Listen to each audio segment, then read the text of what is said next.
খবর আছে অভয়নগর ব্রিজে গাড়ি অ্যাক্সিডেন্ট হয়েছে, আমরা কন্ট্রোল রুম থেকে কোয়া হয়েছে। This news is brought to you by Himalayan International Residential School, Siliguri, West Bengal. তো আমরা আইসি তারা হেল্প করতাম আর কি। হ্যাঁ, এরপরে এখন থানাতে জানা হয়েছে, থানাতে জানানো হয়েছে, আইব থানা আইতেছে। কেউ কি আহত হয়েছে? আহত হয়েছে, আহত তো আমরা আইয়া পাইছি না, কিন্তু তারা নিয়ে গেছে হসপিটালে। আমরা আইয়া পাইছি শুধু 2টা গাড়ি অ্যাক্সিডেন্ট, এগুলো ব্রিজের এগুলো আছে আর কি। গাড়ি কি বেশি জোরে ছিল? গাড়ি তো তারা তো কইতেছে, আমরা তো আইয়া শুধু পাইছি গাড়ি 2টা এগুলো অ্যাক্সিডেন্ট। তারপরে একজন ড্রাইভার বুটে ইনজুর্ড হয়েছে, এটা তারা লইয়া গেছে হসপিটালে। ইনজুর্ড পারসন তো আমরা পাইছে না, ওখানে থানা পার্টি এটা ইনভেস্টিগেশন করণ আইতেছে।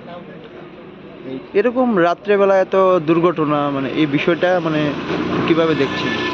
বিষয়টা তো আজকে তো এগুলো প্রোগ্রাম আছে 5টা বলে এগুলো, এই কারণে তারা বোধহয় গাড়ি একটু জাম আসলো মনে হয় বিরাবির।